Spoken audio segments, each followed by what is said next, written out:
नाम घेता उठा उठी होय संसाराची तुटी ऐसा लाभ बांधा गाठी विठ्ठल पायी पडे मिठी नामा परते साधन नाही जे तू करसी अनिक काही ऐसा लाभ बांधा गाठी विठ्ठल पायी पडे मिठी हा कारोनी सांगे तुका हा कारोनी सांगे तुका नाम घेता राहू नका ऐसा लाभ बांधा गाठी विठ्ठल पायी पडे मिठी विठ्ठल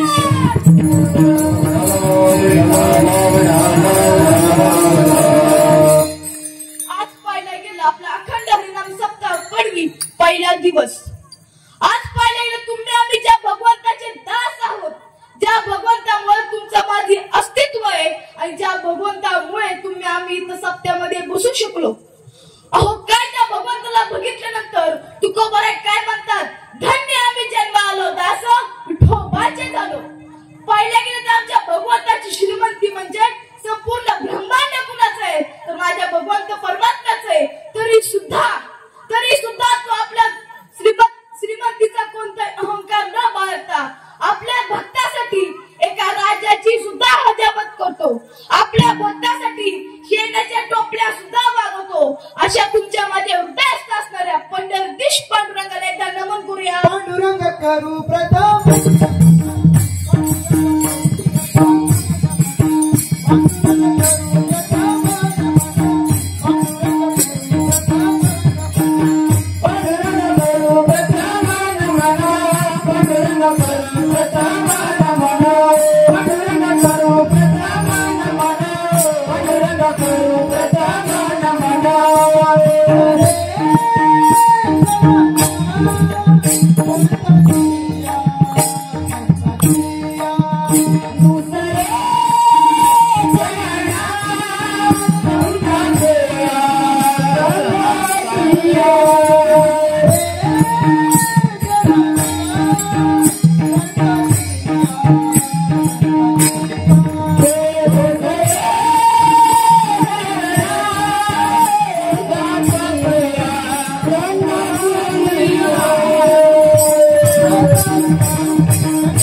झाल्यानंतर आपण पाहायला गेलं तर आपल्या वारकरी संप्रदायामध्ये सर्वश्रेष्ठ साधना कोणती ब्रह्मचारीची साधना पण तुमचे माझे माऊली ब्रह्मचारीच होते पण आपण कुणाशी दरकारी ऐकली का अखंड कोटी ब्रह्मचारी ज्ञानोपाराय नाही कारण तुमच्या माझ्या माऊलींचं तेज इतकं लखलखीत होतं की माऊलींच्या ज्ञानाच्या तेजा पुढे आपण त्यांच्या ब्रह्मचारीसाठी साधना सुद्धा विसरून जातो त्याच माऊलीने कुठे समाधी घेतली तर आळंदीमध्ये समाधी घेतली पण त्या माऊलीने आपल्या सारख्या समाजासाठी काय केलं तर हरिपाठ लिहिला आपल्यासाठी बसाय दान मागितलं योग्यांना तृप्त करण्यासाठी अमृतानुभव लिहिला तुम्हा आम्हाला गीता समजण्यासाठी ज्ञानेश्वरी सारख्या महान ग्रंथ लिहिला आज पाहायला गेलं माऊलींनी समाधी जिथं घेतली तिथं आळंदीमध्ये तिथं कितीही मंद विद्यार्थी गेला आणि त्यांनी माऊलींच्या समाधीवरती आपलं नतमस्तक ठेवून माऊलींना सांगितलं माऊली आजपासून मी तुमचाच आहे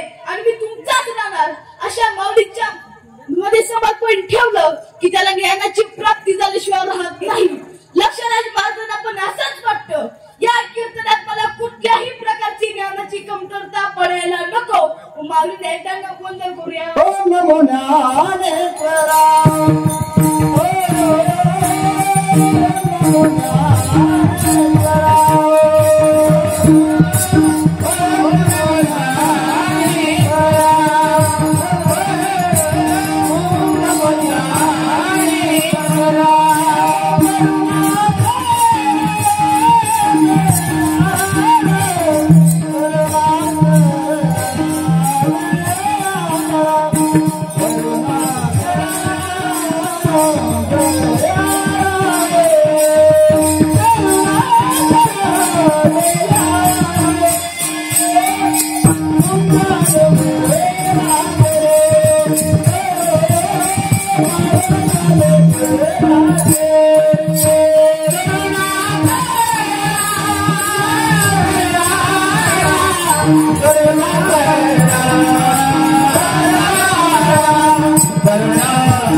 अशा प्रकारे तुम्ही आम्ही कुणाला वंदन केलं ते ज्ञानाच्या तेजाला वंदन केल्यानंतर माझा आता पडवीतल्या ग्रामस्थांना माझ्या माय बापांना प्रश्न आहे.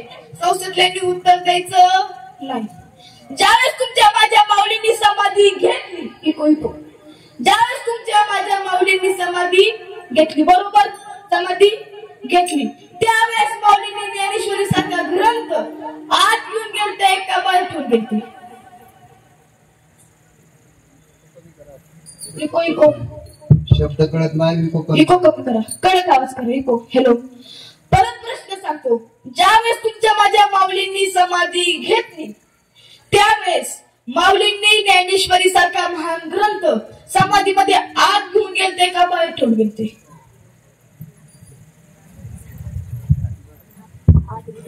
बाहेर घेऊन.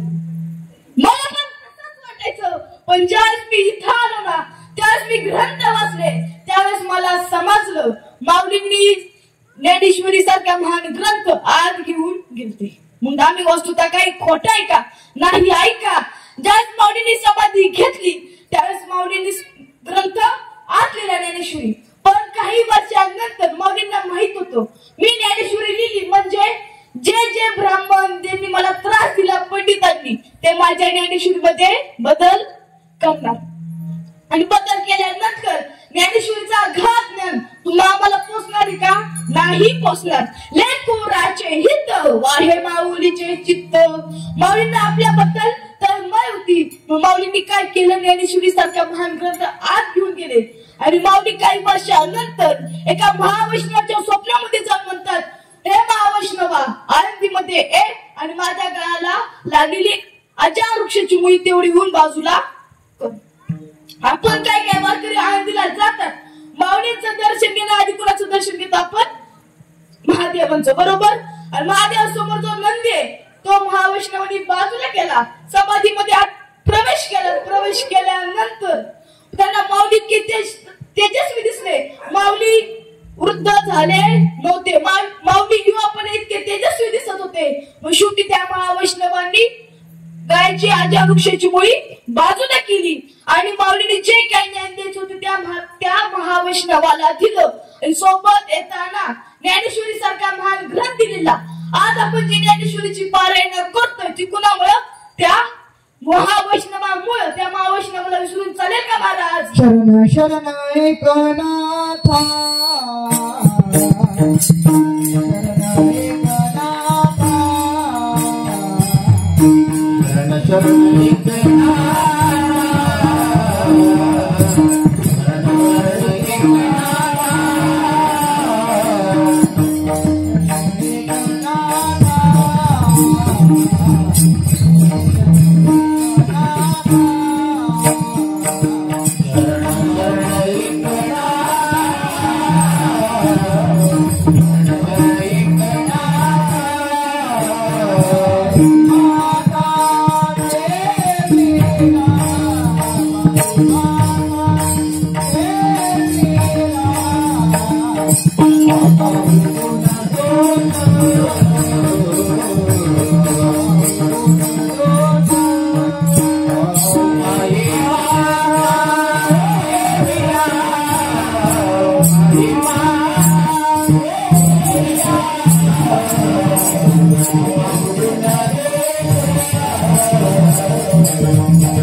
वैष्णव म्हणजे कोण?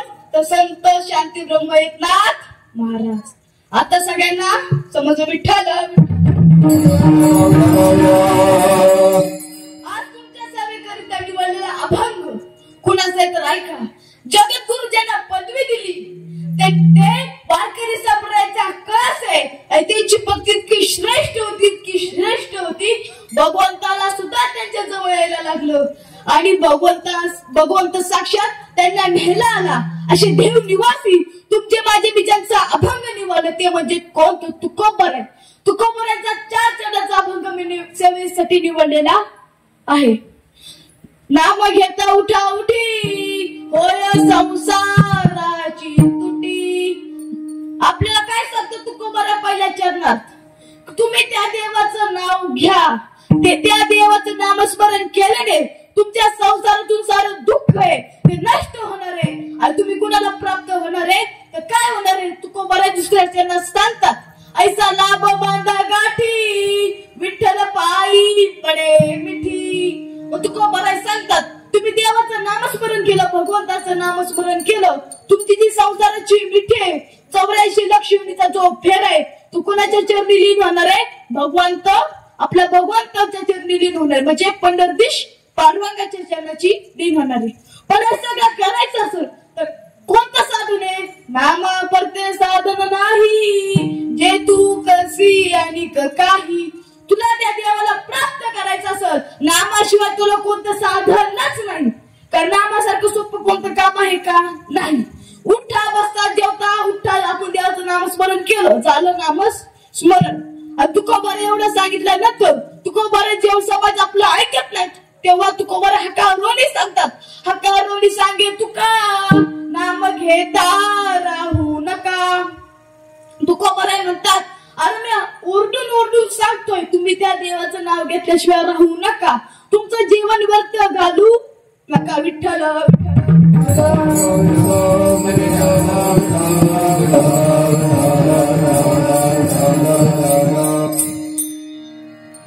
अभंगाच्या पहिल्या चरणात सुरुवात करण्यापूर्वी थोडा अल्पसा परिहार देण्याचा गरजेचं आहे. मी पाहायला गेलो तो पडवी गावातला. ठीक आहे.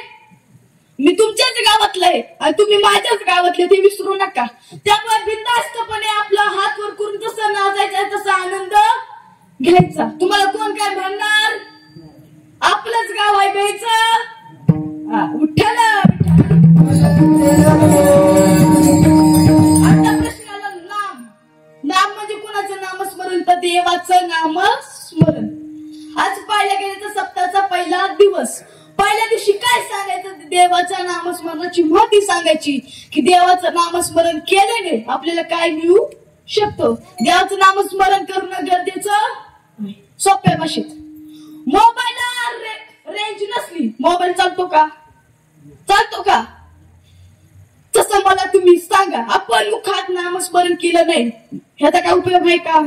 ही फक्त चाड्या लावायला असतं का? नाही. विठ्ठल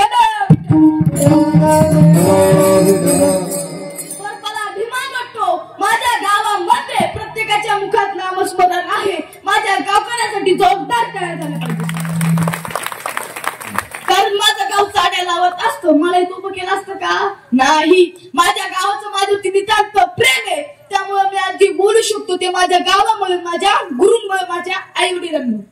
तर नाम कसं पाहिजे? विठ्ठल. कसं मला कसा आनंद होतोय? कृष्ण राम. मग आजकालच्या मुलांची नावं कशी आहेत? बाबल्या स्वीटी ही कुठले नावं असतात का? नावं कशी पाहिजे? बाजी यसाजी कोणाची तानाजी असं नाव घेतल्याने मनात रक्त सळसळलं पाहिजे. मला आजकालचा समाज सगळा विसरून गेलाय. आजकालच्या समाजाची नावं वेगळीच आहेत. रणवीर तिने कुठल्या रानात वीर गेला काय माहिती? रावात रणवीर आणि माझा देतोय. ह्याला कुठं उपयोग का? नाही. नावाला अर्थ तरी पाहिजे. सुरुवाती कसं आधी जुन्या काळची लोक होती ती देवाचं नाव ठेवायचं कारण मुलाचं नाव घेतल्याने आपलं पण नामस्मरण झालं पाहिजे. पण आजकालचं काय नाव आहे याला कुठं अर्थ आहे का? सांगा तुम्ही मला अर्थ आहे का? आपल्या मुलांची नावं कशी ठेवली पाहिजे? त्या नावाचा काहीतरी उपयोग झाला पाहिजे. विठ्ठल. पण माझ्या भगवंताचं नाव कसं आहे? विठ्ठल, राम, कृष्ण. या नामस्मरण केल्याने हृदयामध्ये जो आनंद होतो तो दुसऱ्या नावाने होतो का? नाही. त्यामुळे आपण कशाचं नामस्मरण केलं पाहिजे? तर त्या भगवंताचं नामस्मरण केलं पाहिजे. कारण त्या भगवंताने आपला सुंदर असा देह दिलाय. देह दिला भोजना गोमटा. चालेल, देह दिला भोजना गोमटा असं लोकांनी करून ठेवलंय, पण त्याचा खरा अर्थ देह दिला भजना गोमटा. या देह कशासाठी दिलाय? तर देवाचं भजन करण्यासाठी दिलाय. आणि त्याच भगवंताचं नामस्मरणाची मती सांगण्याचा आज माझा प्रथम दिवस. विठ्ठल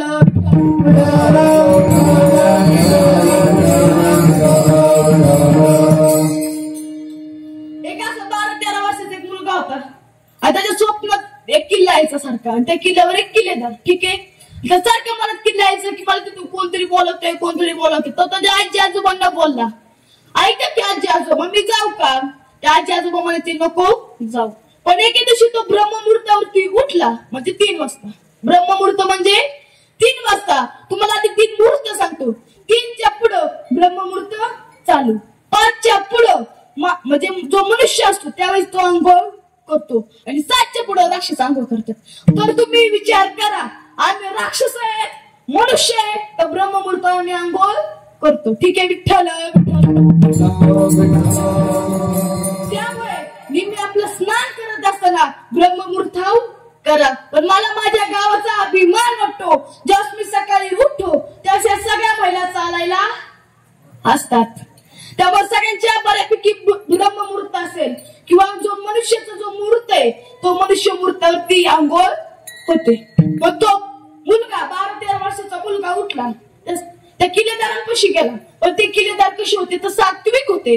मग तो किल्लेदार जप करायचे, ध्यान करायचे, त्याच्या आधी तो मुलगा तिथे आसन बिसन सगळं टाकायचा आणि आपलं त्या गुरूंची सेवा करायचा. तुम्ही करता का तुमच्या गुरूंची सेवा? याचा एकदा विचार करा. पण आपल्या गावातली सगळी लोक गुरूंचा आदर करतात, गुरूंचा मनाने सेवा करतात. कारण सप्ताहामध्ये सेवा करणं म्हणजे गुरूंची सेवा झाली. देवाच्या मंदिरामध्ये सेवा करणं म्हणजे गुरूंची सेवा झाली. आणि एके दिवशी काय होतं, त्याच्या परम पुण्याईने एके दिवशी तो त्याला गुरुंनी काय काम दिलं असतं? हिशोबाचं काम. की आपल्या किल्ल्यावरती किती जण देणगी देतात त्याचे रोजचा हिशोब. तो मुलगा हिशोब करत असता. तो खूप प्रामाणिक होता. प्रामाणिक असताना त्याने एके दिवशी काय झालं, त्याला 1 रुपयाचा हिशोब सापडला नाही. आजकाल 1 रुपयाची किंमत राहिली.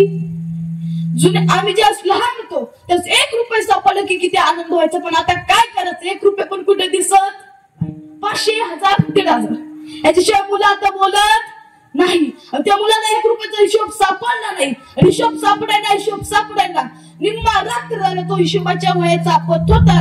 आणि जसा त्याला 4 वाजता हिशोब सापडला, कधी पहाटे 4 वाजता तिने जोरात टाळी वाजवली की सापडला, मला हिशोब सापडला. तर त्याचे गुरु उठून उभे राहिले आणि गुरु म्हणले काय सापडलं तुला? त्यावेळेस तो मुलगा म्हणतो मला 1 रुपयाचा हिशोब सापडला. त्यावेळेस गुरु म्हणतात तो 1 रुपयाचा हिशोब तू शोधण्यासाठी अख्खी रात्र गमावली, पण तेवढाच वेळ तू देवाचं नामस्मरण केलं असतं, भगवंत पण तुला सापडला असता. मग काय तो खूप जप ध्यान करू लागला.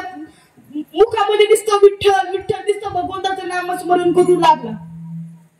नामस्मरण करत असताना एके दिवशी तो आपल्या गुरूंबरोबर विचारणात गेला. आणि विचारणात गेला असताना गुरुंनी त्याला ब्रह्म असा घास काला चारला, त्याला ब्रह्म समाधी लावून आत्मसाक्षात्कार झाला. ते म्हणजे आपले शांती ब्रह्म एकनाथ महाराज. मग त्या शांती ब्रह्म एकनाथ महाराजांना कसं काय भगवंताचं दर्शन झालं तेच अभंगाचं प्रथम चरण. नाम घेता उठी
जोरदार टाळ्या झाल्या पाहिजे कडकडून. गावाला पैसे लागतात का? जीएसटी बसतो का? मग परत एकदा कडकडून झालं पाहिजे.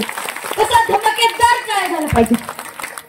अशा प्रकारे आपण काय पाहिलं पहिल्या चरणात नक्की तर आपण कशाचं नामस्मरण केलं पाहिजे? भगवंताचं नामस्मरण केलं पाहिजे. पण काय काय प्रश्न पडतो की भगवंताचं नामस्मरण केलं होय संसाराची तुटी. ऐका, संसाराची तुटी होणं म्हणजे काय? संसार मध्ये संसार सोडून जाणं नाही, संन्यास घेणं. कोण घ्यायचं? पण संन्यास घेणं नाही. मग त्याचं उत्तर काय आहे? तर आपण जे आपल्या मनाची इच्छा आहे, स्वार्थ आहे, तो बाजूला सोडून मनामध्ये कशी भावना होणं तर आपल्या पडेल गावातल्या लोकांसारखी. जिथं जिथं धर्म कार्य असत तिथं आपल्या गावातील लोक दान करतात. ही मनामध्ये भावना येण्यासाठी काय करायला लागेल? देवाचं नाम स्मरण करायला लागेल. आणि त्या नामस्मरण केल्यामुळे आपल्या संसाराच्या इच्छा आहे, स्वार्थ आहे, तो बाजूचा होतो. असा अभंगाचा पहिल्या चरणाचा भावार्थ आहे. सगळ्यांना समजलं? ठीक आहे. मग दुसऱ्या चरणात काय सांगतात तुका बरायचं? ऐका. ऐसा लाभ बांधा गाठी विठ्ठल पायी पडे मिठी. विठ्ठलाच्या पायावरती, विठ्ठलाच्या चरणावरती आपण नतमस्तक झालं पाहिजे. त्या आधी नामस्मरण नक्की कसं करायचं, कधी करायचं, का करायचं? ठीक आहे. नामस्मरण का करायचं? तर आपल्या जो देह दिलाय भगवंताने आपल्यावरती जे उपकार केलेत ते उपकाराची फेड करणं गरजेचं. मला तुम्ही सांगा, बायपासचा खर्च किती? माझ्या हिशोबाने 6 ते 7 लाख रुपये बायपासचा खर्च. आणि त्याची प्रोसेस म्हणजे काय? ही शिर चॉकअप झाली की ही शिर त्या शिराला मिळवलं, त्याला म्हणतात बायपासचा खर्च. पण आपल्या शरीरामध्ये किती शिरा आहेत? आपल्याला जो मनुष्य देह दिला त्या भगवंताने, ईश्वराने, त्या शरीराची गणना कोणच करू शकत नाही. त्या शरीराला किती लाख रुपये गेले, किती कोट्यावधी गेले. ज्यावेळेस मनुष्य आयसीयू मध्ये जातो ना त्यावेळेस आपल्याला नरदेहाची किंमत कळती. तो नरदेह आपल्याला भगवंताने फुकट दिलाय.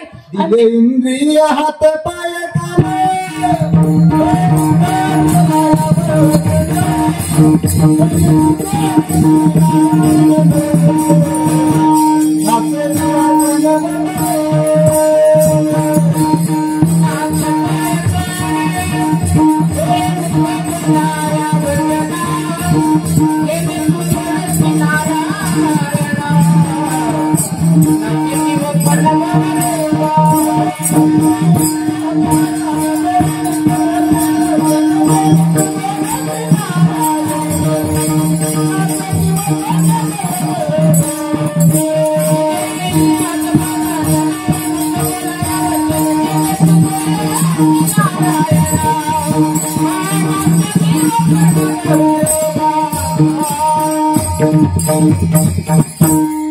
आनंद मानण्यासाठी जोरदार टाळ्या झाल्या पाहिजे.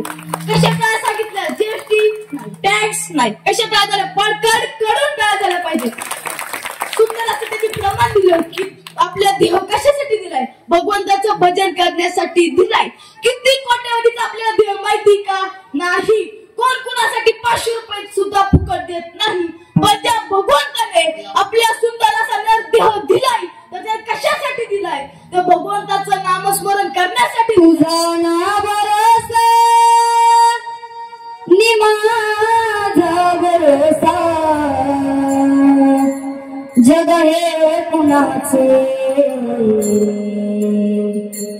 रेसांगल्या मानसा कधी लागे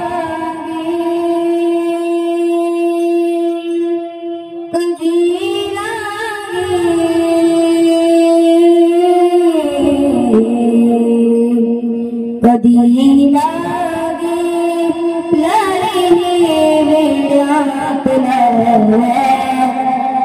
गोडिया भंगाची कधी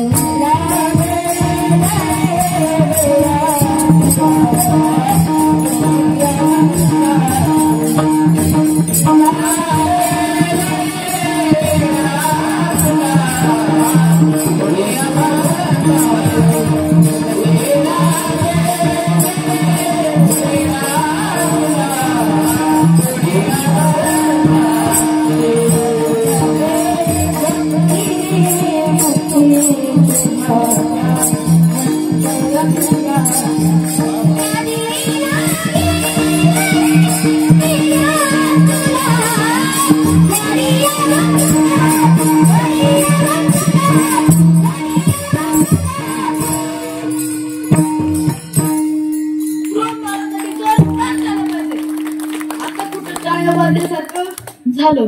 आपल्याला काय सांगतात आणि तुम्हाला कधी लागणार देवाचं नामस्मरण? आयुष्यभर तुम्ही संसार संसार संसार करताय की, गाढवासारखा संसार करताय, बायकाचं सगळ्यांचं ऐकताय की, तरी त्या संसारातून मुक्तता कधी घेणार, कधी करणार देवाचं नामस्मरण? म्हणून सप्ताह आयोजित केला जातो. वर्षभर नाही बाबा तुम्ही काम करताय माहितीये, पण या देव 7 दिवसामध्ये तरी देवाचं नामस्मरण केलं पाहिजे. आणि आपल्या सप्ताहामध्ये देवाचं नामस्मरण इतकं भयंकर चालतं, इतकं चालतं की पारायणाला 20-35 जण आपल्या तिथं वाचायला असतात, भजनालाच 25-30 असतात. तर मला अभिमान वाटतो माझ्या गावामध्ये प्रत्येक महिला स्वामी समर्थांचं करते, स्वामी समर्थांचं नामस्मरण करते. मी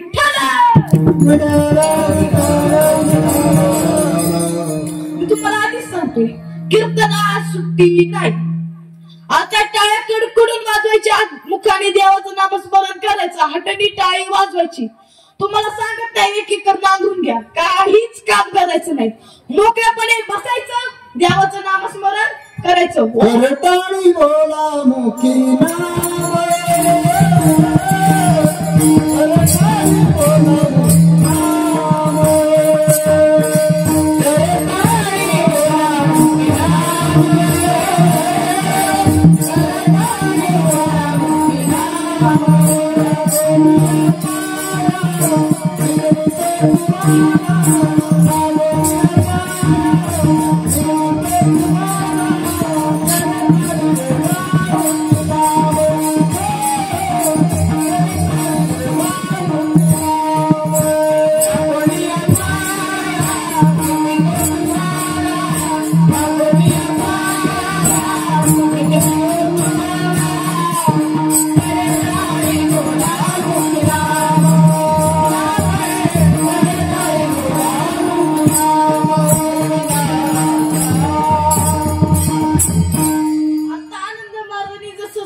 आयुष्यभर नुसता कंटाळाच करतोय की, म्हणजे 7 दिवस तरी देवाचं नामस्मरण करा.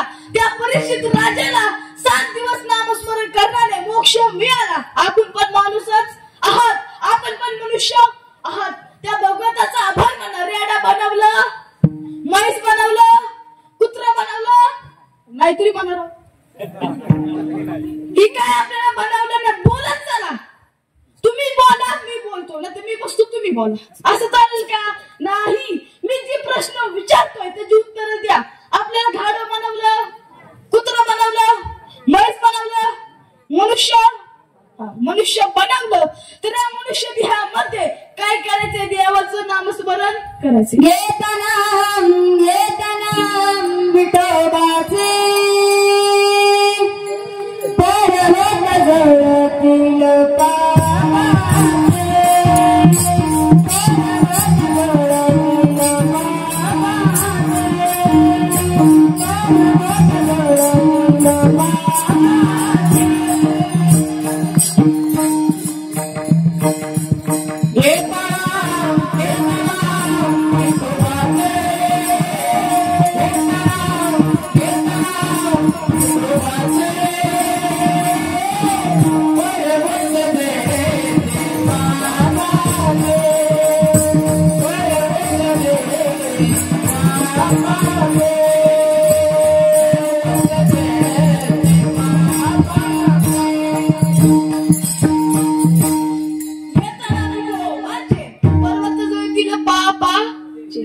आयुष्यात पाप करतात, सगळी मनुष्य पाप करतात, पण त्या पापाची कुठे मुक्तता झाली पाहिजे, पाप कुठे नष्ट झालं पाहिजे, म्हणून देवाचं नामस्मरण.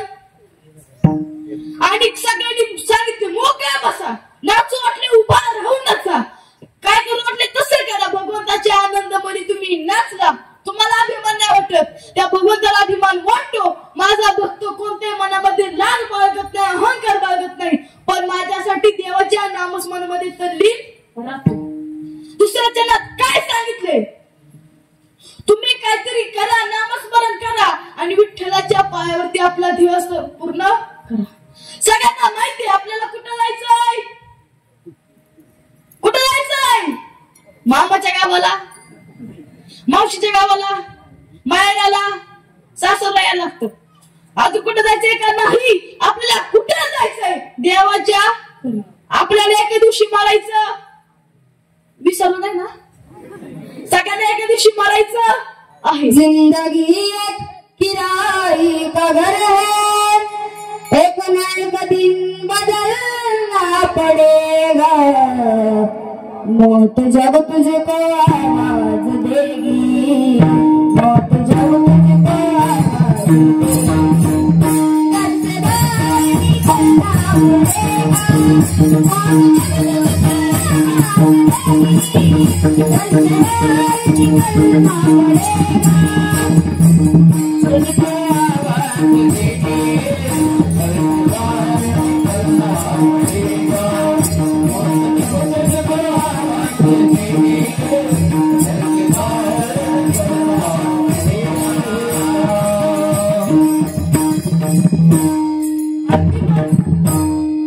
अगदी बरोबर.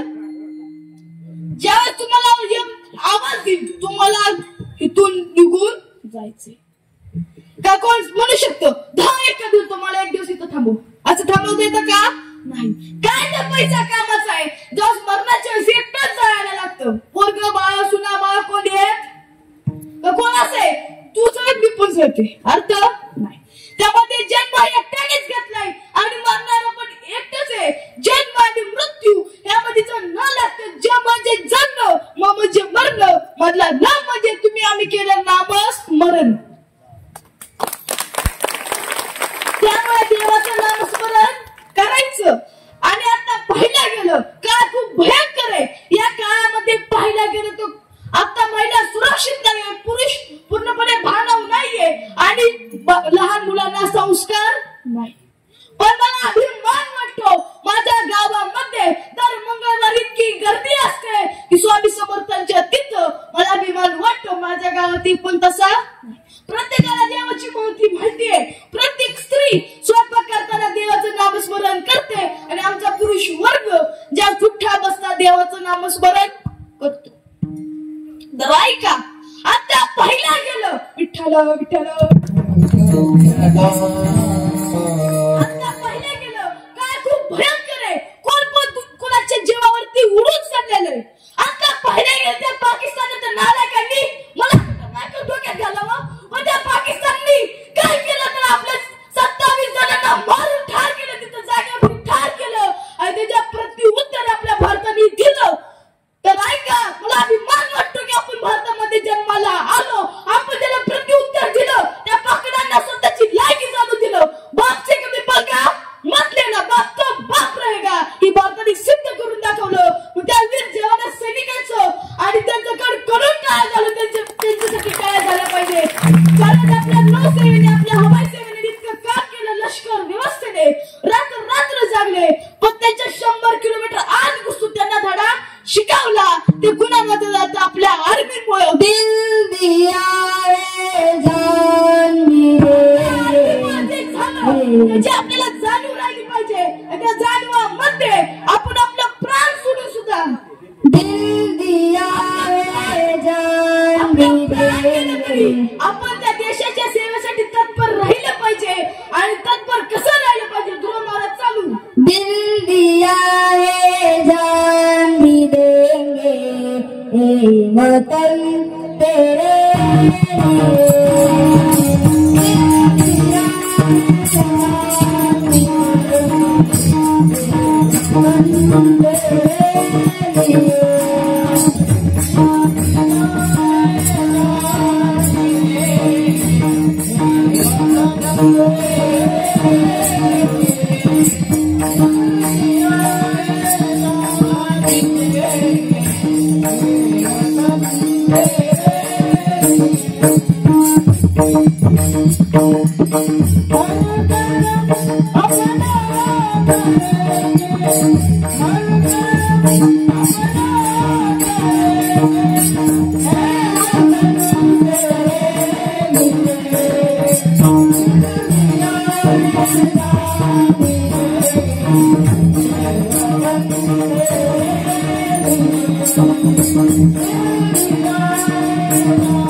आपले ती सैनिक एकाच कमी खातात पण आपलं रक्षण करतात. माझं वय बारीक हो, मी आता वर्गात त्याच्याशी काय आम्ही पाहतो त्यांना थापडली असती तशी पाहतात गावडीने त्यांचा भाग्य म्हणून समजायचं.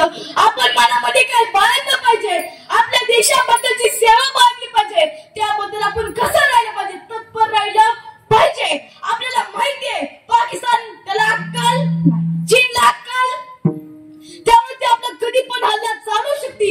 त्यामुळे प्रत्येक सैनिकासंग कसं बोलायचं, आम्हाला आमचे माऊली म्हणतात जो आपल्या देशासाठी मातृभूमीसाठी मरतो त्याला वैकुंठात जागा मिळते. आणि जे आपले सैनिक शहीद झाले ते कुठे असतात तर वैकुंठामध्ये असतात. ते कशामुळं, तर देशसेवामुळे झालं. मला अजून पण अभिमान वाटतो माझ्या गावामध्ये सुद्धा देश सेवा करणारे खूप आर्मी ऑफिसर आहे. परत कलेक्टर आमचे भरतदादा असतील, तसेच आमचे सोहमदादा मांढरे असतील. त्यांनी IPS MP सारख्या परीक्षा देऊन देशाची गाडा मध्ये हाकली. पण आपण पण जे कार्य करतोय ती म्हणजे आम्ही काय करतोय तर समाज जागृत करण्याचं कार्य करतोय. हे कशामुळं, तर माझ्या पडवी ग्रामस्थांवर त्यांच्यासाठी जोरदार टाळ्या लागतात. त्यामुळे आपण आपल्या देशाबद्दल काय एकनिष्ठ राहिले पाहिजे. तुमच्या माझे छत्रपती संभाजी महाराज कशामुळे अडकले तर म्हणतात ना आपलेच करतात ते गणोजी आणि कणोजी याच्यामुळे आपले छत्रपती संभाजी महाराज अडकले. पण आपल्या भारत देशामध्ये प्रत्येक नागरिक कसा जागृत राहिला पाहिजे. भारत माता की जय, भारत माता की जय, इतका भारत माता की भारत माता की वंदे वंदे. जाग्यात का विठ्ठल. आता आपण पाहिलं ज्या सैनिकांनी आपला सारा संसार कुणाप्रती वाहिला म्हणजे देशाप्रती वाहिला. आणि तो मातृभूमी म्हणजे आपली भारत माता म्हणजे आपल्या भगवंताचं ठिकाण तिथं म्हणलं जातं ती भारत देश. सगळ्यांनी देवाच्या पाया पडायचं आणि आभार मानायचं तुम्ही भारतात आला, त्यातल्या त्यात महाराष्ट्रात. नाहीतर आपल्या नवऱ्याला म्हणायला असं माझं नाही का, तुम्हाला म्हणायला लागलं असतं ऐका की, अहो ऐका की, आपल्याला अमेरिकेच्या बरं नात्याला नमस्कार जायचे जाता आलं असतं का नाही.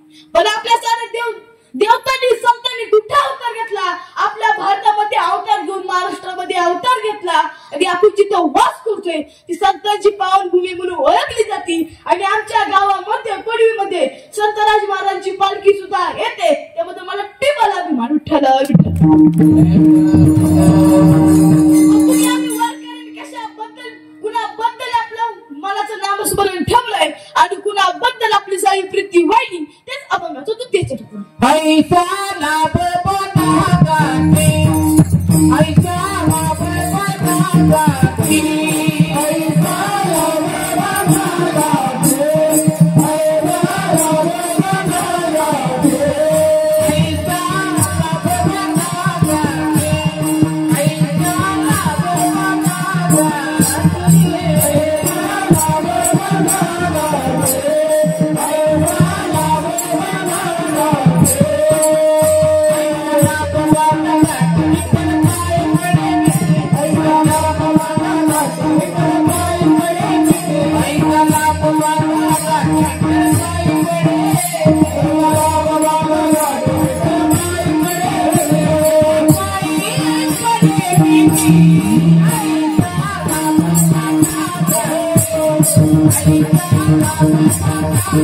आपण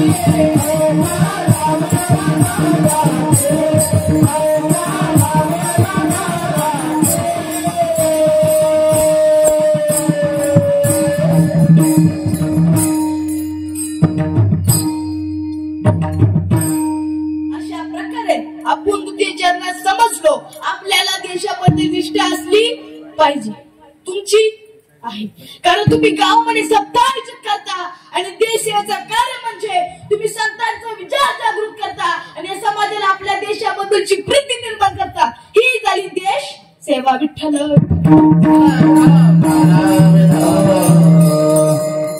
मी हे सगळं सांगितलं तुम्ही एक काम करा तुम्ही देवाचं नामस्मरण कमी घेतलं तरी चालेल तुम्ही 4 धाम कमी केले तरी चालेल पण घरामध्ये जे तीर्थ आहेत त्यांचं तुम्ही दर्शन घ्या तुम्हाला कोणताही आपत्ती तुम्हाला हात सुद्धा माय बाप केवळ माय बाप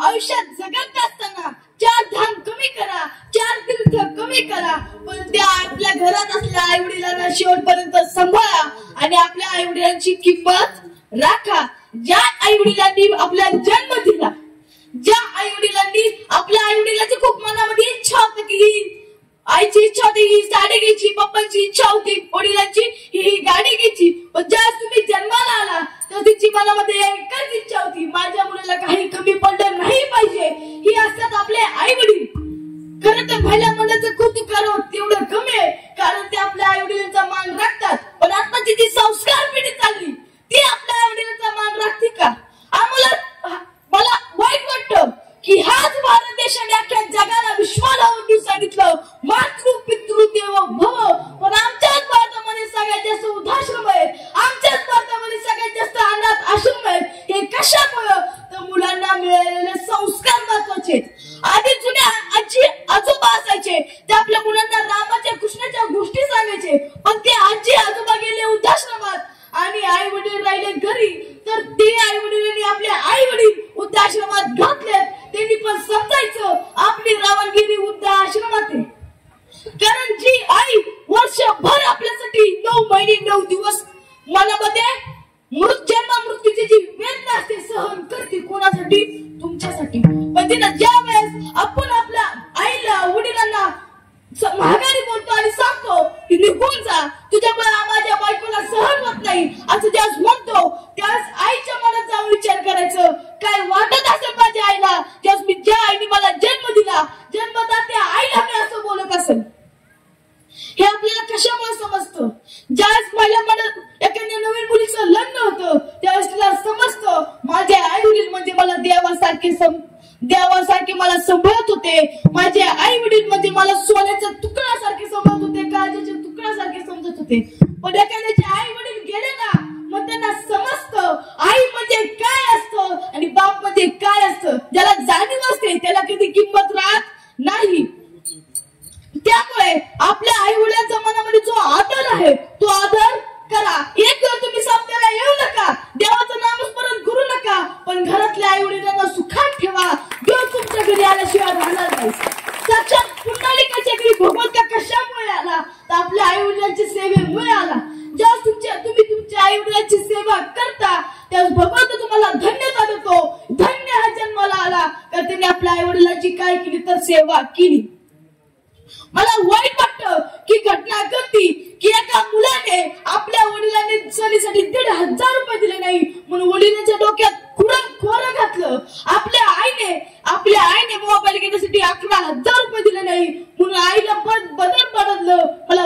वाटतं आपल्या आईने आपल्या जवळचा मोबाईल घेतला म्हणून कात्रीची वार तिच्या तोंडावर केले. आपलाच भारत आहे का याचा विचार करा. तुम्ही दुसऱ्यांचा नाही पण स्वतःच्या घराचा विचार करा की आपल्या घरामध्ये आपली मुलं बाळ शिकतात त्यांच्यावरती संस्कार आहेत का. मला अभिमान वाटतो माझ्या गावातली मुलं आज टाय गुढीतून उभी आहेत. माझ्या गावातली मुलं टाय गुढी उभी आहेत. मला नाही वाटत तुमची मुलं फक्त 7 दिवस टाय उभी घेऊन राहू द्या. नाम कीर्तनकार झाली तरी चालेल, नाम प्रवचनकार झाली तरी चालेल, पण कधी काजाराच्या आट्यावर सापडणार नाही आणि कधी आई वडिलांना लाथा देऊन बाहेर काढणार नाही. ही वारकरी संप्रदायाची ताकद आहे. कारण वारकरी संप्रदाय कसा असतो, प्रत्येक लेकराला आपल्या आई मधला विठ्ठल जागा करतो, प्रत्येक लेकराला आपल्या वडिलांमधला विठ्ठल जागा करतो. हे कशामुळे ते आपल्या गावच्या वारकरी संप्रदायातल्या सप्ताहामध्ये केलं जातं. मला सांगताय सप्ताहाची पुढचे 7 दिवस कीर्तन राहिलेत त्यामध्ये तुम्ही तुमची मुलं घेऊन येणे गरजेचं आहे. काय महिला काय करतात, आपल्या मुलांना घरामध्ये बंद करतात, कधी लावतात म्हणतात बघायची तेवढं टीव्ही बघ. ही आता काळाची गरज नाही. आता काळाची गरज आहे आपल्या मुलांना सप्ताहामध्ये पुढे घेऊन यायचं. आपल्या गावामध्ये किती मोठी जागा आहे, तिथून म्हणतो मी भैरवनाथाच्या मंदिरापर्यंत मुलांची लाईन उभी राहिली तर गावाचं ती खरं वैभव आहे. गावात नाही समजा कोण काही शिकला नाही शिकला पण त्यांनी फक्त देवाचं नामस्मरण करू द्या, देव त्याची जबाबदारी घेतो. आपल्याला पाहिलं समजलं की ज्या गजेंद्र हत्ती त्यांनी भगवंतावरती पूर्णपणे शरण गेला. भगवंत म्हणतो जो होई माझा अनन्य शरण त्याची निवार मी जन्म मरण या लागी शरणागत शरण मीच ऐकू. भगवंत म्हणतात जो मनुष्य मला शरण जातो, सर्वांकडे शरण जातो ना त्याचा पूर्ण जबाबदारी कोण घेतं तर भगवंत घेतं. आणि भगवंतावरती आपली जबाबदारी देण्याआधी आपण काय करायला पाहिजे, आपल्या आई वडिलांची सेवा करायला पाहिजे. तुम्ही आयुष्यात लाखो रुपये कमावतात, तुम्ही आयुष्यात कोट्यवधी एकरांची जमीन कमावतात, पण जे आई वडिलांची आपल्या वडिलांची पाठीवरती जी थाप असती ती कधी मिळणार आहे का, नाही. तुम्ही किती कमावतात पण जी आईची माया असते ती बायकोपासून मिळणार आहे का, नाही. आई माझी मायेचा सागर दिला तिने जीवनाधार नदीची चांदणी तुझ्या चंद्राची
आपल्या आई आपल्यासाठी जे रानात कष्ट करते त्याची आपल्याला जाणीव झाली पाहिजे. त्याची जाणीव करण्यासाठी सप्ताह आयोजित केला जातो. त्यासाठी सांगितलं जातं मातृपितृ देवो भव. त्यामुळे तुम्ही काही करता आपल्या आई वडिलांची सेवा करा. अख्ख्या सप्त्याचं एकच केलं, सगळ्यांनी आपल्या आई वडिलांची सेवा केली, ह्या सप्त्याचं सार्थक झाल्यासारखं आहे. तर आमच्या श्रीराम भजनी मंडळाचं म्हणजे आपल्या गावाचं काहीही नाही. आमचं गाव फक्त म्हणतं तुम्ही तुमच्या आई वडिलांची सेवा करा. आपल्या गावामध्ये किती भजन होतात त्यामध्ये सुद्धा आमची गावातली बऱ्यापैकी लोक असतात. कारण आमच्या गावामध्ये प्रत्येकाला भगवंतामध्ये जी प्रीती आहे त्याचा मला अभिमान आहे विठ्ठल. अशा प्रकारे आता आपल्याला संत राज महाराजांचं समजलं की त्यांनी आपल्या विठ्ठलासाठी काय केलं, तर नामस्मरण केलं. आपण पण काय करायचंय, नामस्मरण करायचं. उभा राहा साहेब, चला आता सुट्टी नाही, बिनधास्त आनंद घ्यायचा. वाटलं तर 10 वाजू द्या, 11 वाजू द्या, पण आनंद घ्यायचा. सगळ्यांनी उभा राहा, चला सगळ्यांनी उभा.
हात वर करायची विठ्ठल परत चला.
समाज चला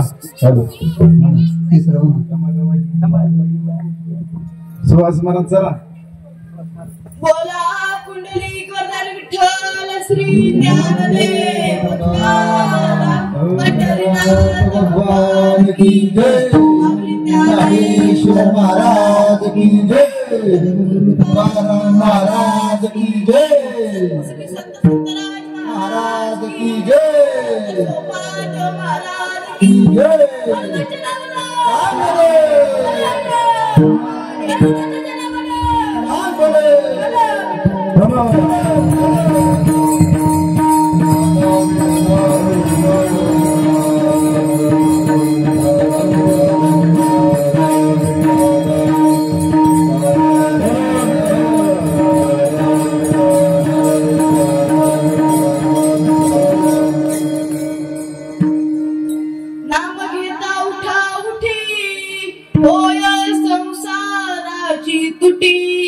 ऐसा लाभ बांधा गाठी विठ्ठल बाई पडे विठी नामा परते साधन नाही जे तू करसी अधिक काही ऐसा लाभ बांधा गाठी विठ्ठल बाई पडे विठी हा कारोनी सांगे तुका नाम घेता राहू नका ऐसा लाभ बांधा गाठी विठ्ठल बाई पडे विठी विठ्ठल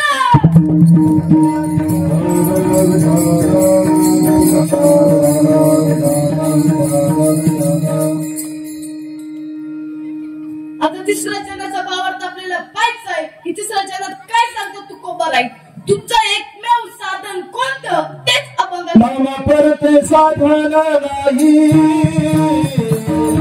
नामा परते साधन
बघितलेला आहे आपण भगवंताचं भजन केलेलं आहे तुम्ही आनंद घेतलेला मन मोकळं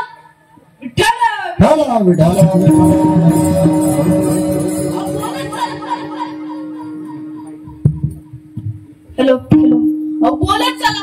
मनुष्याने आपल्या मनुष्य जन्मामध्ये हरिकीर्तनात बोला, प्रश्नाचं उत्तर द्या, ह्याचा काहीतरी सार्थक होईल. हे निसर्ग व्यर्थ बडबडायला नाहीये. ह्या मुखामध्ये देवाचं नामस्मरण करा.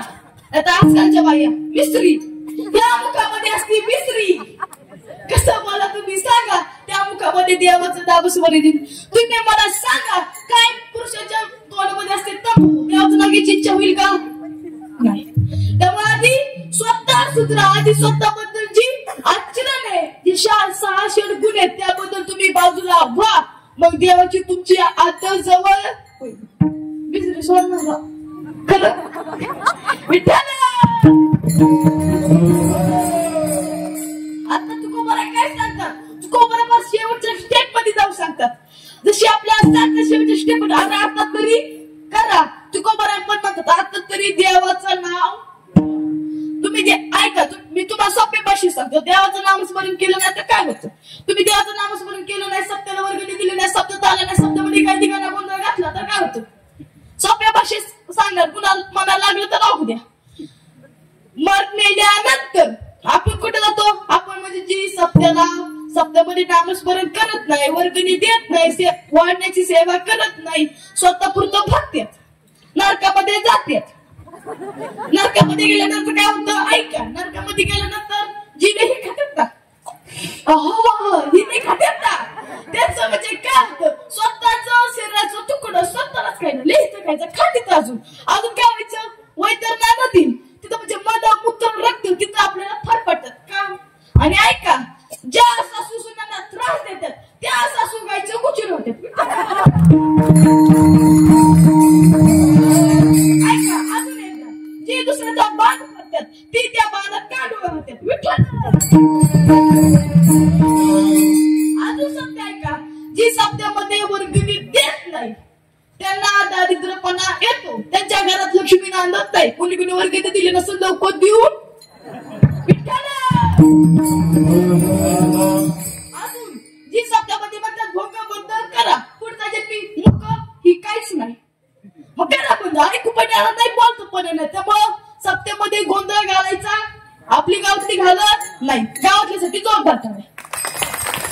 अजून करून पुन्हा सांगतो, ज्या सुना सासूंचा छळ करते त्यांना काय होतं ते आपण बघा, गायीच्या तिथं बघतो आपण, जे गायीच्या पायापाशी किड असतात ती किड कोण असते, ज्या सुनांनी सासूंना छळ. विठ्ठल. जी आपल्या पतीला भागडी बोलतात त्यांना देव काय करतो, असं येतो काय करतो त्यांना देव. ऐका, त्यांना पुढच्या जन्मी काय होतं तर त्यांना 18 पर्यंत दारिद्र्य येतं, विधवापणा येतो. कसं मग. आणि ऐका, जे आपल्या वडील आपल्या पतिदेवांची सेवा करतात त्यांच्या घरामध्ये लक्ष्मी, कोण गरीब असेल त्यांनी सेवा. विठ्ठल. अजून एक सांगून जातो, आणि जे आपली देश सेवा करतात, समजा एखादं वारकरी सेवा करत असेल त्याच्यात कोण त्याला कोणती वस्तू त्याला कोण काय म्हणलं, देव म्हणतो आओ आपका स्वागत आहे. आणि नरकामध्ये असं धूमधडकीमध्ये स्वागत होतं. काय स्वागत होतं, आपल्याला स्वर्ग मिळत, वैकुंठ मिळत, मुक्ती मिळत, नरकामध्ये सडायचं. त्यामुळे जी वारकरी आहे त्यांची सेवा.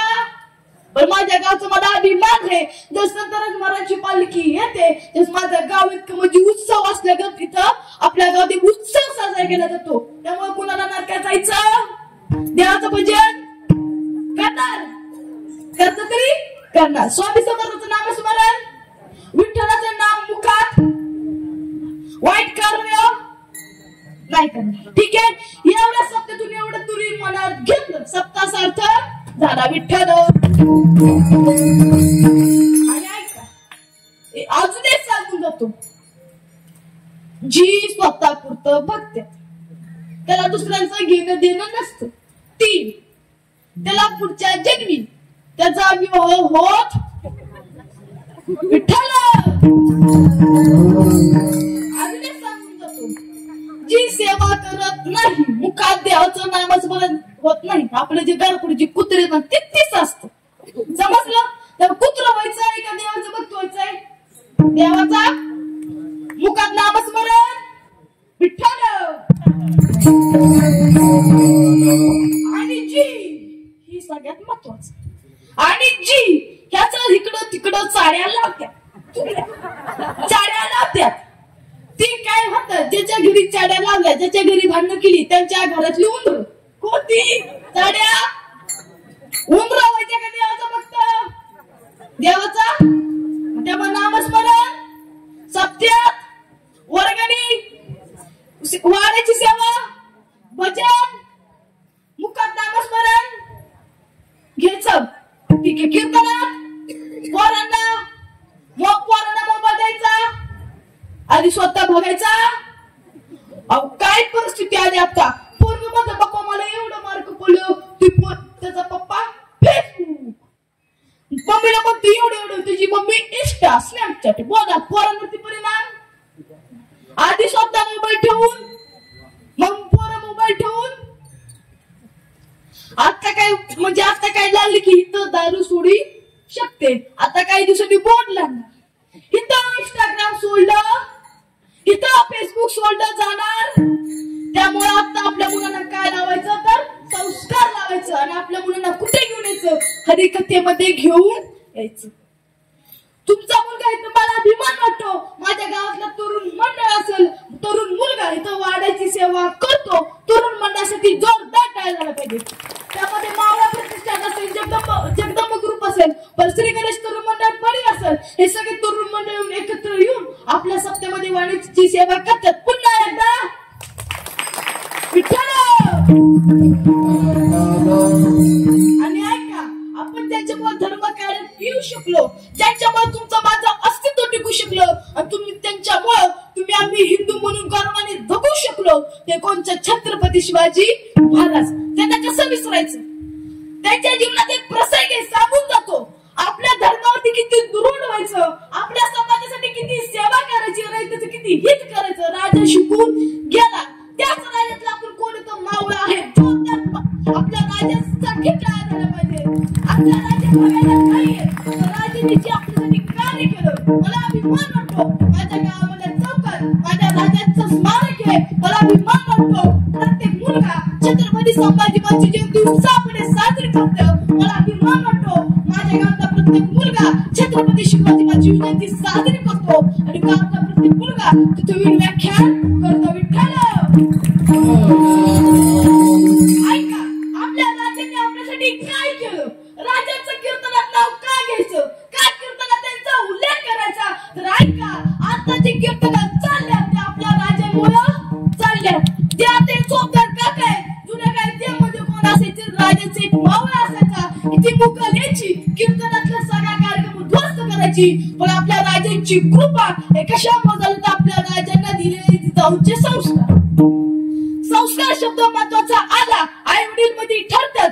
जिजाऊंनी काय संस्कार दिले असेल, जिजाऊंनी सांगितलं असेल, ह्याचं त्याचं आपलं वाकड आहे, ह्याचं वाईट करायचं, ह्याचं त्याचं आपलं वाकड आहे, ह्याच्या संग बोलायचं नाही, हे जिजाऊंनी संस्कार दिले नव्हते.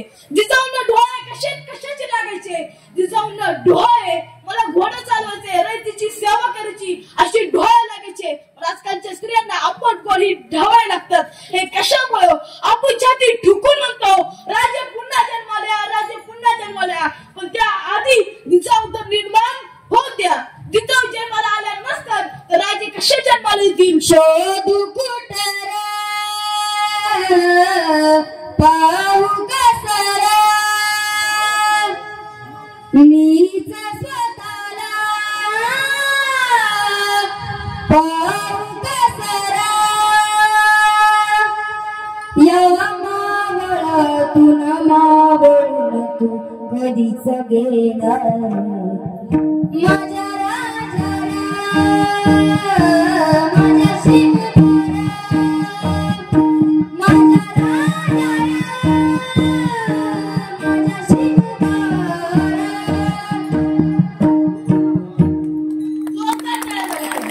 आता शेवटचा प्रसंग सांगून कीर्तन मी संपवणार आहे. तुम्हाला पण भूक लागली, मला पण लागली. विठ्ठल. ऐका, ज्यावेळेस अफजल खान आपल्या राज्यावरती चालून आलाय, ज्यावेळेस अफजल खान 40,000 फौजनीशी आपल्या राज्यावरती चालून येतोय, त्याला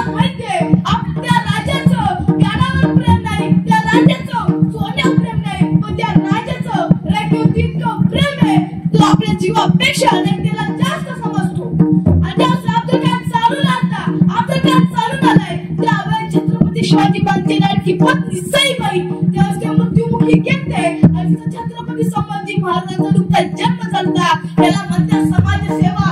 याला म्हणतात राजाने जे दिलं ते आपल्या समाजासाठी जे डेडिकेशन दिलं त्यामुळे तुम्ही आम्ही आज राजाचं नाव घेतो आणि नाव घेतल्यामुळं आपलं रक्त कसं सळसळ करतं हे राजाने केलेलं पराक्रम. आता अब्दुल खान चालून आलाय आणि चालून आल्यानंतर तू कुठे आला? वाईच्या पसरणीच्या घाटात आला. त्याने आपल्या छत्रपतीचा भुगा केला. प्रत्येक दिवशी चालत आलाय आणि आपल्या रेल्वेला छळतोय. रेल्वेला छळत असताना वाईच्या पसरणीत त्या मुघलाचं सैन्य आलं, त्या अफजलाचं सैन्य आलं. तसं आपल्या राजाने काय केलं? आपल्या राजाने सांगितलं तानाजी ऐका, आपलं जेवढं सैन्य आहे तेवढं गोळा करा आणि कुठं चालून जायचंय तर वाईच्या पसरणीच्या घाटात चालून जायचंय. आणि आपल्या राज्याची सैन्य निघालं. 9,500 सैन्य गोळा झालं. विचार करा 9,500 40,000 कुठे लढाई होऊ शकते का? नाही. त्यांना माहिती आहे हे कार्य कशासाठी करतोय? धर्मासाठी करतोय. धर्म रक्षिता विठ्ठल.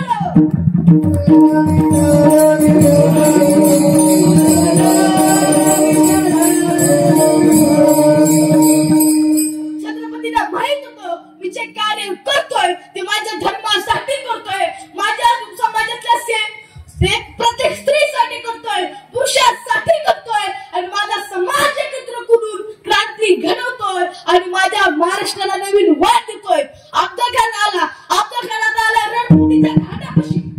आता घाट इतका भयंकर त्या घाटामध्ये अक्षरशः खानाचं सैन्य तोंड करून थांबलं. राजाने पुन्हा एकदा आक्रमण केला. याला म्हणतात गनिमी कावा. आणि गनिमी कावानुसार पुन्हा एकदा आक्रमण केलं. आणि काय झालं पुढे? आपल्या राजाचं सैन्य इतका पराक्रम गाजवला की अब्दुल खानाचं 4,500 पुढं सैन्य कसं उसळलं कुठे गेलं आणि बाकीचा रक्ताचा पाय पडला. आपल्या मावळ्याचा पराक्रम. आणि मग पुढे काय झालं? राजाने कोणता गड निवडायचा? खानाला भेटीला कोणता गड निवडायचा? राजाने निवडला प्रतापगड. पण प्रतापगडच का निवडायचा? प्रतापगडाचं पाहिलं गेलं इतका भयंकर तो गड. तिथं त्या आळशी मुघलांना जाण्यासाठी जागाच नाही. कारण म्हणतात ना सायकलीमध्ये कोण जाऊ शकतो? एक म्हणजे वारा, दुसरं म्हणजे वर, तिसरं म्हणजे मराठे. ते मराठे आपल्या घराचा त्याग करून आपल्या समाजसेवेसाठी, आपल्या राज्यासाठी, आपल्या मातृभूमीसाठी, प्रत्येक स्त्रियांच्या आदरासाठी हे कार्य करतायत. राजे निघाले. राजाने चाव्याला उभारल्यानंतर राजाचं सुखदुःख कोण होतं? यासाठी कोणाची तानाजी माझी नाही, मुलाबाजी पण नाही. राजाचा सुखदुःख होता एक म्हणजे संभाजी गावची खोटाकर. पण महाराज संभाजी गावची खोटाकर तोच का? कारण छत्रपतींना माहित होतं संभाजी गावची खोटाकर दष्टपुष्ट आहे आणि संभाजी गावची खोटाकरची ताकद म्हणजे अब्दुल खानाची ताकदीपेक्षा 10 पटीने जास्त आहे. त्याला कोण निवडला? दुसरा निवडला म्हणजे जीवा भाई निवडला. पण तोच का? जीवा भालच का? इतिहासात प्रश्न पडतो. कारण पुढे कोणाचा तर सय्यद बंडा होता आणि सय्यद पण अब्दुल खानचा संकीट होता. त्यामुळे कोण निवडायचा? जीवा भाई निवडला. आणि आपल्या राजे निघाले. राजे ज्यावेळेस प्रत्येक पाणी उतरताय त्यांच्या मनात कोणती भावना आली नसेल का? आणि माझ्या जीवनाचं मला वाईट झालं तर काय होईल? पण नाही, मी पूर्णपणे माझ्या समाजासाठी समर्पित आहे. धर्म रक्षतो. तिजावणी दिलेले संस्कार, तिजावणी धर्म शिकवतो. शोभा विजयने मी धर्मात जात होतो. शोभा ऐकी, शोभा अधर्माचा नेहमी नाश होतो. हे असतात तुझे संस्कार. आपल्या राजे निघाले. आस्ते कदम आपल्या राजा येतात. अब्दुल खान उठून म्हणाला शिवाजी आम्हाला केलं त्यांचं आता पिढीचा डाव ठरला. अब्दुल खानाने बोलावलंय आणि आपल्या छत्रपतीने त्यांना पिठी मारली. पिठी मारल्यानंतर पहिली पिठी झाली, दुसरी पिठी झाली आणि तिसऱ्या पिठीला काय झालं? तिसऱ्या पिठीला अब्दुल खानाने दंड केला. राजांची मान कापली आणि कन्यांनी वर केला. पण चिंता राजाच्या अंगाला होते तेव्हा राजाला काय झालं नाही. राजाला समजलं अब्दुल खानाने दगा केलाय. मग राजाने वाघिणीने जी अब्दुल खानाचा बाहेर काढला त्यामुळे आपला धर्म निघाला. त्यामुळे झाला आपल्या राजाचं गडी कृष्णाची भास्कर आपल्या राजाच्या परिस्थिती वार केला. राजाला चित्तवण्यासारखं झालं. त्याचा फायदा घेऊन साहेबांना राजाची होती धावून आला आणि धावून आल्यानंतर राजाची मान उडावणार त्याने जीवाभावाने साहेबांचा हात हवेत उडवला आणि इतिहास पुटपुटला. कोणता जीवाभाव वाचला. ऐका राजांना अफजल खानाचा कोथळा बाहेर फक्त 2 सेकंद लागले. पण या 2 सेकंदासाठी राजांनी वर्षभर जे नियोजन केलं ते नियोजन नव्या पिढीला देण्याचं गरजेचं आहे. मग विचार कर ना काय करत होते राजाने स्वराज्य निर्माण करण्यासाठी. राजा पाहिजे तर सरदारकी राज्य होते. त्यांना सरदारकी होती. त्यांच्या एका हक्यावरती 4 सैनिक धावून यायची. पाणी धरा इतका राजाचा पराक्रम होता. पण जिजाऊंना माहित होतं माझा मुलगा कशासाठी कामाला पाहिजे पण समाजाच्या सेवेसाठी कामाला आला पाहिजे. त्यामुळं आधी जिजाऊ घडवा मग तुमचे माझे राजे असेच करतील. त्यामुळं प्रत्येक माझ्या परिवारातल्या स्त्रीने जागृत व्हा. प्रत्येक महाराष्ट्रातल्या स्त्रीने जागृत व्हा आणि नारी एकत्र शक्ती करून असे संस्कारित पुत्र जन्माला घाला. त्यामुळे आपला भारत देश पुन्हा एकदा विश्वगुरु भारत देश झाला पाहिजे. विठ्ठल आज पाहिलं गेलं मला माझ्या गावामध्ये कीर्तन करण्याची संधी दिली ते म्हणजे आमच्या गावातली सप्ताह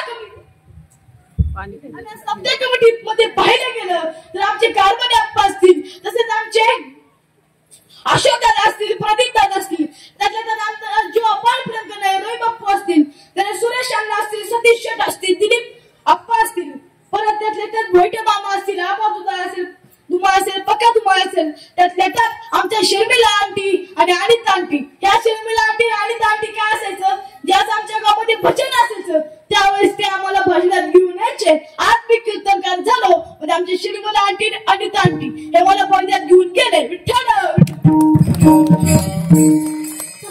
आपल्या गावची शैक्षणिक क्षेत्रामध्ये इतकी प्रगती आहे. आपल्या गावचं भूषण पाडलं गेलं म्हणजे आपल्या कलेक्टर साहेब जे आता रिटायरमेंट झाले भरतदादा शितोळे तसे नवीन कलेक्टर झाले ते म्हणजे आमचे सोहमदादा भांडरे असतील. परत त्यातल्या त्यात संजय दादा शितोळे असतील स्वप्नीलजी जगताप असतील आणि आमचे अनिल बापू शितोळे असतील आणि त्यातल्या त्यात आमची जेजुदीदी जी शिक्षण घेते डॉक्टरकीचं.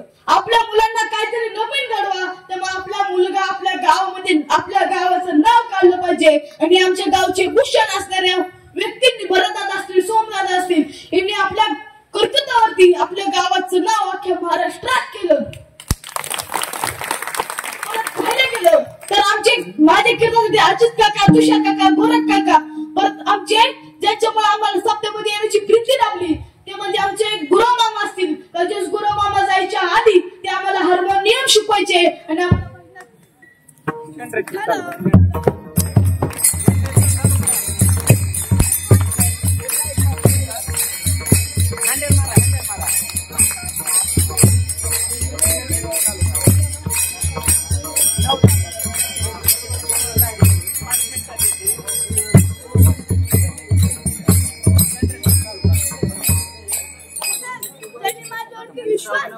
मला इनारदाची गाणी दिली ते म्हणजे माझे काकाश्री असणारे ते म्हणजे आमचे संदीप काका शितोळे त्यांनी माझ्यावरती विश्वास दाखवून मला इनारदाची गाणी दिली त्याची मी मनापासून आभार मानतो. आणि आमचे संदीप काका असतील त्यांनी मला नारदाची गाणी दिली त्याची मी मनापासून आभार मानतो. कारण खरं सांगू का आपल्या मुलांवरती विश्वास दाखवा तुम्ही कार्य केलं असेल त्या म्हणजे आमचे संदीप काका त्यांच्यासाठी जोरदार टाळ्या झाल्या पाहिजे. कष्टातून कुटुंब ज्यांनी उभं केलं ते आमचे संदीप दादा असतील सर्वांच्या मनापासून आभार मानतो. तसे आमचे गुरुजी आलेत सर्वांच्या मनापासून आभार मानतो. तसेच मी ज्यांच्यामुळे बोलू शकलो ते माझे गुरुवर्य आणि मग ते परत सुप्रीलजी महाराज काळे परत माझे गुरुवर्य नाना महाराज शिंदे त्यांच्या मनापासून आभार मानतो. सोनवणे गुरुजी असतील त्यांच्या मनापासून आभार मानतो. परत बाबा आपलं नाव चोरमल्या महाराज असतील त्यांच्या मनापासून आभार मानतो. पण मला गायनाच्या साथीला आमचे श्रीनाथ महाराज जगताप असतील तसे ध्रुव महाराज सातकर असतील परत यांच्याकडे बघून मला काल्याचं कीर्तन खूप आवडतं.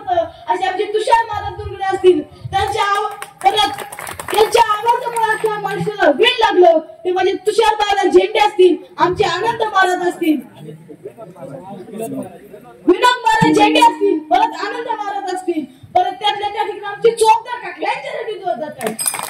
आजकालची चौकदार काका पाहायला गेले लालच्यात पण कुछ नाही, हा पुस्केत असे असे त्यांचा मनापासून आभार मानतो. पक्षात पकवानाची भूषण असणारे मृदुंग म्हणे आपलं नाव काय सुहास महाराज. मी त्यांना मागच्या वर्षी पाहतोय. सुहास महाराजचे मनापासून आभार मानतो. त्याचे आमचे गुरुजी असतील, मला काही सूर नव्हता पण त्यांनी मला सूर आला. ते आमचे पीटी मास्तर असतील, त्यांचे मनापासून आभार मानतो. सर्वांचे मनापासून आभार मानतो. परत साऊंड सिस्टीम तुफान साऊंड सिस्टीम होती.